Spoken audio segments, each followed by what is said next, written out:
সবাই ভালো আছো? আমি তোমাদের সেই অতি পরিচিত গল্প কাকু। তোমরা হয়তো আমার কথা ভুলেই গেছো না? অনেক দিন হয়ে গেল, আমার মনে হয় প্রায় 1 বছর হতে চলল। আমরা কতদিন গল্প শুনিনি। আমি ছোট ছোট কচি কাচাদের, ছোট ছোট বাচ্চাদের গল্প শোনাতাম।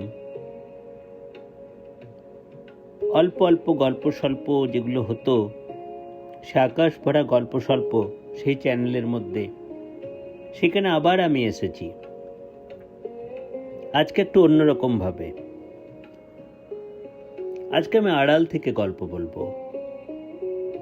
আজকের গল্পটা আমার নিজেরই লেখা, এক্ষুনি বানালাম বলবো না, তবে আজকেই লিখেছি। চেষ্টা করেছি একটা সত্যি ঘটনাকে সামনে রেখে লিখবার জন্য। সবারই ভালো লাগবে, শুধু যে বাচ্চাদের এর জন্য আমি লিখেছি এই গল্পটা তা নয়। আজকের গল্পটা প্রত্যেকের জন্য, এবং ছোট বড় সবাই উপভোগ করতে পারবে। ছোটদের যদি কিছু অসুবিধা হয় তাহলে তোমরা চলেও যেতে পারো, গল্প নাও শুনতে পারো, কিন্তু আশা করি প্রত্যেকের ভালো লাগবে। চলো শুরু করি আজকের গল্প। আজকের গল্পের নাম শুধু দেওয়ার গল্প। একটি ছোট গল্প, শুধু দেওয়ার গল্প। আজকে আমার কেন মনে হচ্ছে জানি না যে ছোটবেলাটাই সব ছিল। শুধু মজা, দায়িত্ব, কর্তব্য থেকে রেহাই পাওয়া তাই নয়, একটা স্বপ্ন ছিল মনের মধ্যে, একটা আশা ছিল, সবকিছু কত সুন্দর ছিল। এইসব কথা রানা ভাবছে। সে দাঁড়িয়ে আছে তাদের বাড়িটার ঠিক বাইরে। সেখানে ছোটবেলাতে একটা স্কুল ছিল, প্রাইমারি স্কুল। তার জন্ম হয়েছে এই শহরে, সে বড় হয়েছে এখানে। তার শৈশব, তার প্রিয় বন্ধু বিপ্লব, তার দুটো মোটু পাতলু বন্ধু সুভাষ ও পিন্টু, তার দাদুর বাড়ি, কাকার বাড়ি, পিসির বাড়ি, মাসির বাড়ি সব মনে পড়ছে। সে জানে সে খুব খুব একা, তার সাথে কেউ নেই। তার স্ত্রী মারা গেছে, তার একমাত্র ছেলে বিদেশে থাকে, সে অবসরপ্রাপ্ত। সারা জীবনটা সে শিক্ষকতা করেছে। তার স্ত্রীও শিক্ষিকা ছিল। দুজনে কত আলোচনা হতো, কত গল্প হতো, কিন্তু আজ সে বড়ই একা। সে চুপ করে দাঁড়িয়ে আছে বাইরের প্রাইমারি স্কুলের বারান্দাতে। ওটা এখন একটা ভাঙা বাড়ি। সে যেন বাচ্চাদের কোলাহল শুনতে পাচ্ছে। তার স্ত্রী থাকলে বলতো, তোমার কান বাজছে। আসলে এটাও হতে পারে যে অনেকদিন বাচ্চাদের সাথে থেকে থেকে সে সব সময় ওদের চিৎকার শুনতে পায় যেন। সে খুঁজতে চেষ্টা করে তার শৈশবকে, তার পুরনো মানুষগুলোকে। একটা লোক লুঙ্গি পরে আইসক্রিম বিক্রি করতে আসতো। তার নাম বাবুন ছিল। সে নিশ্চয়ই এতদিনে মারা গেছে। সে বাবুন কাকাকে তার মনে পড়ে। তারা কাকা বা জ্যাঠা কিছুই তাকে বলতো না, বাবুন বাবুন বলতো। কিন্তু তার আইসক্রিমগুলো যেন বেঁচে আছে এখনো পর্যন্ত। রানা যেন অনুভব করতে পারে সেই লাল আর কমলা রঙের, যেগুলো খেলেই সারা মুখটা রঙিন হয়ে যেত, সে আইসক্রিমগুলো। রানা একটু জিভ দিয়ে ঠোঁটটা চেটে নিল। মনে হলো যেন সে আইসক্রিমটা স্বাদ পাচ্ছে। সে ভাবতে থাকে। হঠাৎ আকাশটা কালো হয়ে আসে। তাহলে কি বৃষ্টি হবে? বৃষ্টি তার খুব খুব ভালো লাগে। আগে সে বৃষ্টিতে ভিজে ভিজে টিউশন পড়তে যেত। মণিপাল স্যারের কাছে। সেই এজনের শেষ, কত দূর, তাও ভালো লাগতো। সাইকেলে করে যেত। সেই সাইকেলটা তার পৈতেতে তার দাদু দিয়েছিল বলে সে শুনেছিল। সেই এজনের শেষটাও তার কাছে দূর মনে হতো না। আজকে সব কত দূর হয়ে গেছে। তার মনে পড়ে তার শেষ এই বাড়িতে আসা যখন তার মা মারা যায়। মা তাকে ফোন করত, খবর নিত। জীবনের শেষ দিন পর্যন্ত মায়ের সাথে যোগাযোগ ছিল তার। সেই ফোন করা নিয়েও কম ঝামেলা হয়নি। সে শুনেছিল যে মায়ের ফোনটা তার ভাই বা বাবাকেও একটা ভেঙে দিয়েছিল। জানি না, বা সে জানতে চেষ্টাও করেনি যে সেটা সত্যি কিনা। তার ভাই ছিল দীপ। সে হঠাৎ করে এরকম বদলে গেল কেন কে জানে। হয়তো ওর আর দাদাকে ভালো লাগে না। আসলে সম্পর্ক সবাই ভাঙতে পারে, কিন্তু রাখতে পারে কজন। রানা চেষ্টা করেছিল সম্পর্ক রাখতে। কিছু মানুষ সে চেয়েছিল, কিন্তু মানুষ সে পায়নি। পেয়েছে কিছু সুখের পায়রা। তার কাছে যতদিন টাকা ছিল সে সবাইকে দিয়েছে। মেডিক্লেম করে দিয়েছে প্রতি জনার নামে। কত জিনিস এনেছে ঘরের জন্য, কত বাজার, কত মিষ্টি, AC, washing machine, microwave, mixer grinder সব তারই কেনা। সে জানে না এখনো সেগুলো আছে কিনা, কিন্তু এটুকু জানে যে এখন তাকে সবাই ভুলে গিয়েছে। যেদিন থেকে শুনল যে তার অনেক ধার ঋণ হয়ে গেছে, সেদিন থেকে ফোন করা বন্ধ করে দিল। তার বাবা নাকি ফোনটাও ছুঁড়ে ফেলতে গিয়েছিল যখন সে বারবার করে তাকে ফোন করছিল। সে কিন্তু অন্য কথা বলতো, কিন্তু তার বাবা তার সাথে সম্পর্ক রাখল না।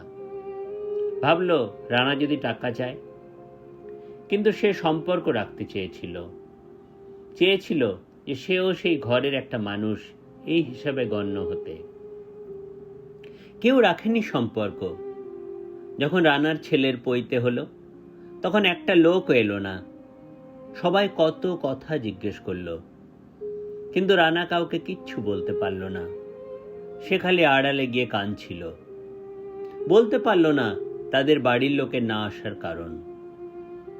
তার ভাইকে, তার ভাইয়ের ছেলেকে, তার ভাইয়ের বউকে, তার বাবাকে, সবাইকে জনে জনে সে হাত জোড় করে বলে এসেছিল। তাদের বাড়ির যখন কাজ হয়েছিল তারা কেউ কিন্তু এইভাবে তাকে বলতেও আসেনি, এবং তারা চায়ওনি যে রানা আসুক বা রানার স্ত্রী সেখানে যাক। কিন্তু তাও তারা এলো না। কেন এলো না? এই প্রশ্নের কোনো সে উত্তর এখনো পায়নি। তার ভালো লেগেছিল যে তার মা এসেছিল, কয়েকদিন ছিল সে হয়তো ভালোবাসতো তার নাতিকে, একমাত্র সেই। যেদিন তার বাবা লুকিয়ে তার মোটরসাইকেলটা অন্য একটা লোককে বিক্রি করে দিল, আর তার ভাইকে নতুন একটা অন্য মোটরসাইকেল কিনে দিল, সেদিন রানার খুব খারাপ লেগেছিল। সে ঝগড়া করেছিল তার বাবার সাথে। সে একটু অধিকার চেয়েছিল। সে খালি জানতে চেয়েছিল যে তুমি কি কিনে দিচ্ছ। তার নামের একমাত্র শেষ যেটা স্মৃতি ছিল সেটাও তার বাবা, যদিও তার বাবারই কেনা ছিল, তাও তাকে না জানিয়ে বিক্রি করে তার শেষ চিহ্নটুকুও যেন মিটিয়ে দিতে চেয়েছিল। সে পায়নি ভালোবাসা, সে পায়নি অধিকার।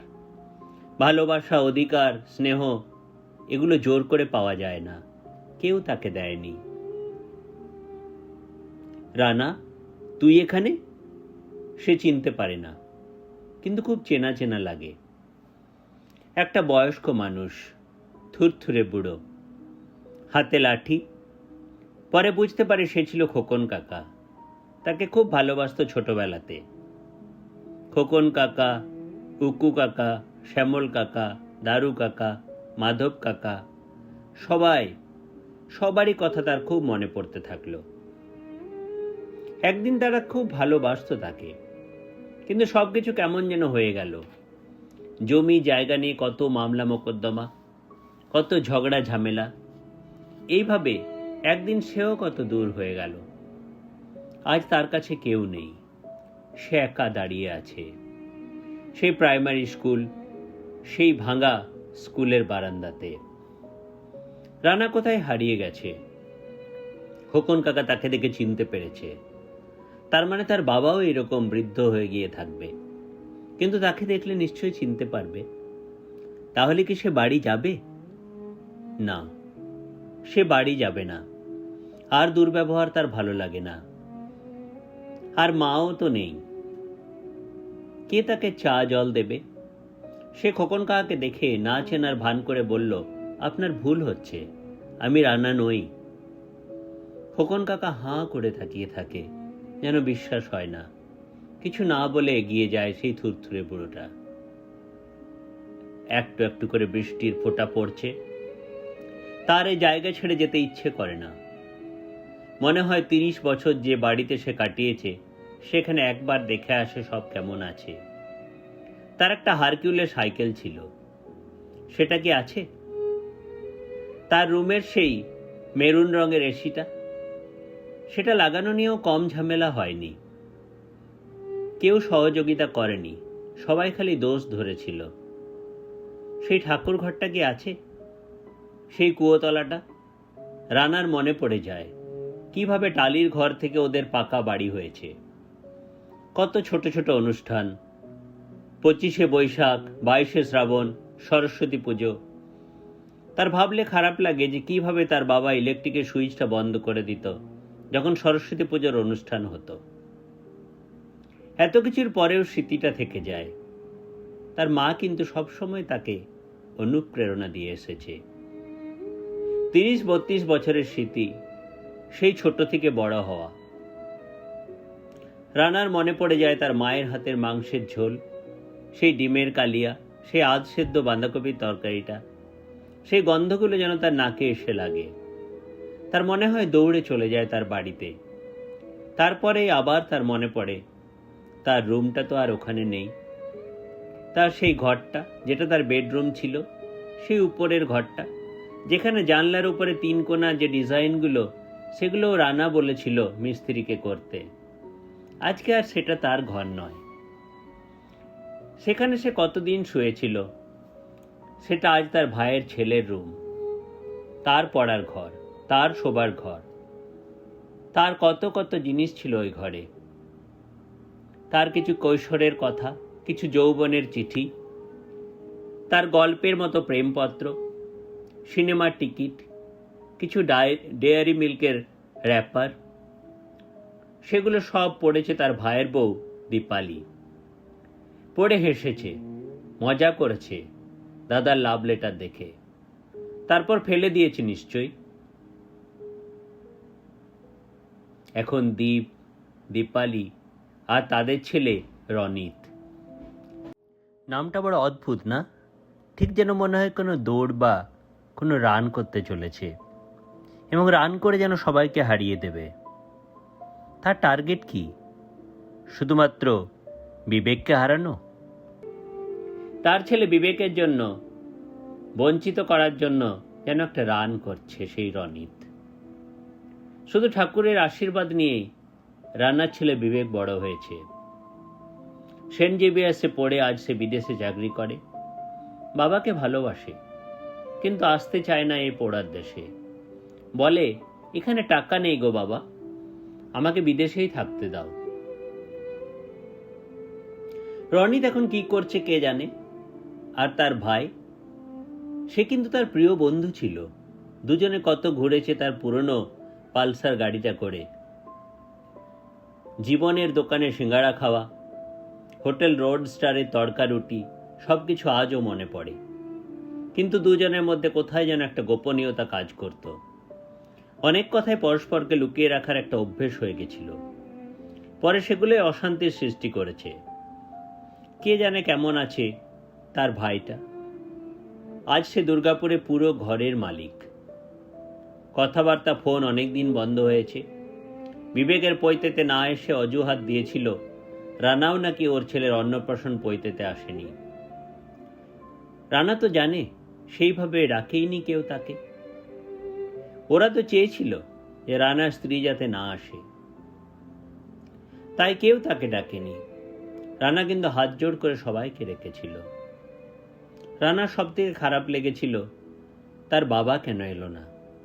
পিতার কাছে তো সব সন্তান সমান হওয়ার কথা, তাহলে কেন এরকম? হঠাৎ সামনে সে আশিস কাকাকে দেখে, তারপরে অলোক কাকা। অলোক কাকা আবার হোমিওপ্যাথি ডাক্তার, সে ডাক্তারি করত, সে ওকে টিউশনেও পড়িয়েছে। হঠাৎ তার মনে হলো কানের কাছে খোল করতালের আওয়াজ বাজছে।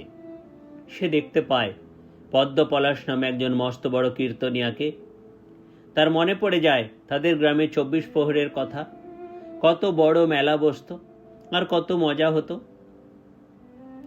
তার ভালো লাগতো একটা মেয়েকে তখন সেখানে। সেই মেয়েটি আজ আর নেই, তার বিয়েও হয়নি, সে আগুনে পুড়ে মারা গেছিল। তাহলে কি সবাই রানাকে ছেড়ে চলে যাবে? সে যে বড় একা, তার কিছু মানুষ লাগতো বরাবর, কিন্তু মানুষ সে পায়নি। কত কথা সে ভাবতে থাকে। একটার পর একটা ঘটনা চোখের সামনে ভেসে ওঠে। শুধু মনে হয় শৈশবটা, সেই দিনগুলো, তার মাকে যদি ফিরে পাওয়া যেত। এসো না, এসো মা, একবার কাছে এসো। দীপ তোমার রান্না হয়তো পছন্দ করে না বা করতো না, বাবা তোমাকে সবসময় অপমান করেছে, কিন্তু আমি তোমাকে খুব ভালোবাসি। বিবেককে দেখে যাও, কত বড় হয়ে গেছে।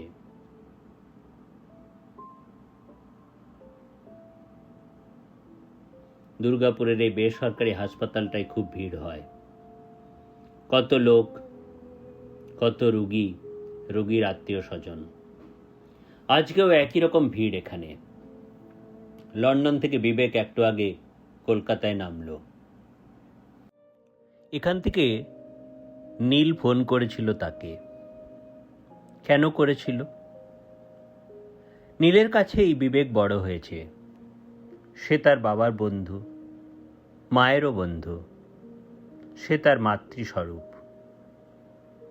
সে ফোন করে ডেকেছে বিবেককে। খুব এমার্জেন্সি, খুব বিপদ হয়েছে। যে কি হয়েছে সে কিন্তু বুঝতে পারে না। সে দৌড়ে এসেছে। বিদেশ থেকে ছুটি পাওয়া খুবই মুশকিল। তার বাবা রানার আজ খুব বড় অ্যাক্সিডেন্ট হয়েছে। 2 দিন আগে গাড়ি করে কোথায় সে বেরিয়ে যায় এবং সে বিকেলবেলা ফেরে। ফেরার পথে লরির সঙ্গে ধাক্কা, একদম সিরিয়াস। গাড়িটা দুমড়ে মুচড়ে দলা পাকিয়ে গেছে। কোনোভাবে দেহটা পুলিশে টেনে বের করে আনে। নীল জানে রানা আর বাঁচবে না, সে কোমাতে চলে গেছে। ডাক্তার 48 ঘন্টা সময় দিয়ে দিয়েছে। শুধু শেষ দেখা দেখার জন্য বিবেককে ডাকা। তার স্ত্রীকে, মানে বিবেকের মাকে, বিবেক মুখে আগুন দিয়েছিল। আজকে কিছু হলে বাবাকেও মুখে আগুন দিতে হবে। বিবেক কিন্তু মানসিকভাবে প্রস্তুত হয়ে আছে। ডাক্তারের সাথে কথা বলছে সে, যদি কিছু আশার আলো দেখা যায়। কিন্তু না, ডাক্তার বললেন রানার প্রতিটা অর্গান ঠিক আছে, শুধু মাথাতে এত আঘাত লেগেছে যে মস্তিষ্কে রক্তক্ষরণ শুরু হয়েছে। বাঁচবার আর কোনো আশা নেই। আসলে ডাক্তার তো জানে না যে রানার এখন খুব খুব ইচ্ছে করছে তার মায়ের কাছে যেতে, তার স্ত্রীর কাছে যেতে। এখন আর কোনো বাধা নেই, সে এবারে মুক্তি চায়। সবাই যেন মৃত্যুর জন্য অপেক্ষা করছে। জন্মের জন্য অপেক্ষা হয়, এখানে তো মৃত্যুর জন্য অপেক্ষা। হঠাৎ নার্স দৌড়ে এলো ডাক্তারের কাছে, কানে কানে কিছু বলল। ডাক্তার বিবেককে এক্সকিউজ মি বলে এমার্জেন্সির দিকে দ্রুত গতিতে এগিয়ে গেলেন। বিবেক বুঝতে পারল না কি হলো। তারপরে সে বুঝল একজন হার্ট অ্যাটাকের পেশেন্ট, খুব সিরিয়াস। সঙ্গে সঙ্গে আইসিইউ, ভেন্টিলেশন দেবার কথা বিবেক শুনতে পায়। সে অত গ্রাহ্য করে না, সে শুধু বাবার কথা ভাবতে থাকে। কিন্তু নীল দেখে নিয়েছিল সে পেশেন্টটাকে, তার স্ত্রীকে। সে দেখে নিয়েছিল দীপালিকে। তাহলে তো দীপের হার্ট অ্যাটাক, দুই ভাই একই সাথে একই হাসপাতালে। নীলের যেন বিশ্বাস হয় না। বুঝতে পারে এখন ওরা অনেক টাকার মালিক, হয়তো রনিত বড় চাকরি বা ব্যবসা করে। নীল বিবেককে টেনে নেয়, রানার কথা জিজ্ঞাসা করে। তাদের সাথে কেউ নেই, শুধু ঈশ্বর, শুধু ঠাকুর আছে। আর কি রানাকে বাঁচানো যাবে না? মুখ দিয়ে অস্ফুটে বেরিয়ে আসে, ঠাকুর, যেটা ভালো হয় সেটাই তুমি করো। তার মুখের কথা শেষ হয় না। নার্স দৌড়ে এসে বলে এক্ষুনি আইসিইউতে যেতে হবে রানার কাছে। রানার দেহ নিথর, কিন্তু বেঁচে আছে। রানা শেষবারের মতো কিছু বলতে চেষ্টা করে। নীল শুনতে পায় রানা বিড় করে বলছে, দোলা আসছে, বাবা আমাকে নতুন জামা পরাও, চলো রাবণ পোড়া দেখতে যাব, নবারুণের মেলা যাব, চিত্রালয়ের রথের মেলায় নিয়ে যাবে না আমাকে, তোপর দোকানের চপ খাওয়াবে না আমাকে, আমার যে কচুর তরকারি খেতে খুব ভালো লাগে গো, তোমরা এগুলো কেন আর বানাও না। এইসব বিড় করে রানা কি যেন বলছে। রানা তার শৈশবে ফিরে গেছে, নীল বুঝতে পারে। তারপরে হঠাৎ সব চুপ হয়ে যায়। বিবেক ও নীলের চোখের কোনাগুলো চিকচিক করে ওঠে। দু ফোঁটা জল গড়িয়ে আসে তাদের গালের উপর দিয়ে। একটা গুমড়ে ওঠা আওয়াজ নীলের গলাটাকে বন্ধ করে দেয়। বিবেক বুঝতে পারে সব শেষ হয়ে গেল। ঠিক আইসিইউ এর বাইরেই অপেক্ষা করছিলেন ডাক্তার। তিনি বিবেকের দিকে কিছুটা এগিয়ে এসে ওর হাত দুটো ধরে বললেন, একটা রিকোয়েস্ট ছিল, যদি রাখেন। কি রিকোয়েস্ট করবেন? আচ্ছা, আপনার বাবা তো মারাই গেলেন, কিন্তু তার প্রতিটা অর্গান খুবই ভালো আছে। একজন হার্ট পেশেন্ট এইমাত্র ভর্তি হয়েছেন এখানে। উনি হার্ট ট্রান্সপ্লান্ট করালে হয়তো অনেক দিন বেঁচে যাবেন। যদি রানাবাবুর হার্টটা পাওয়া যেত। ডাক্তার একটু দ্বিধাবোধ করছেন। হঠাৎ নীল এগিয়ে এসে বলল, ঠিক আছে, আপনি নিতে পারেন, আমাদের কোনো অসুবিধা নেই। নীল জানে দীপের কথায় ডাক্তার বলছেন।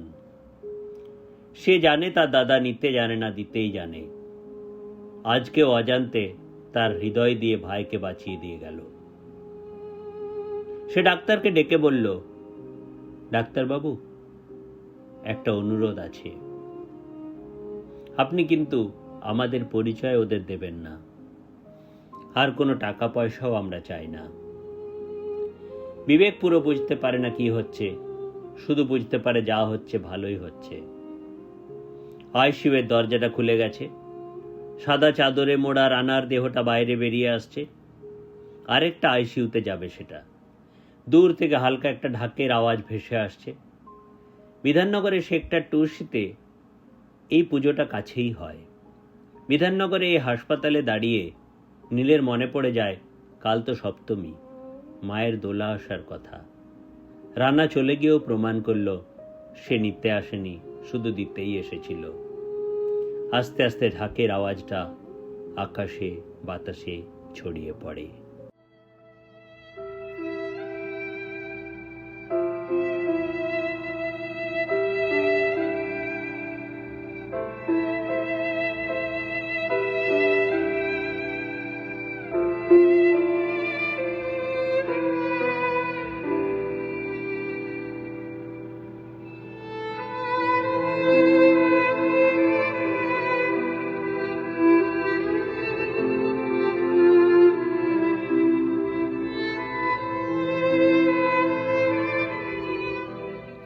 শুধু দেওয়ার গল্প।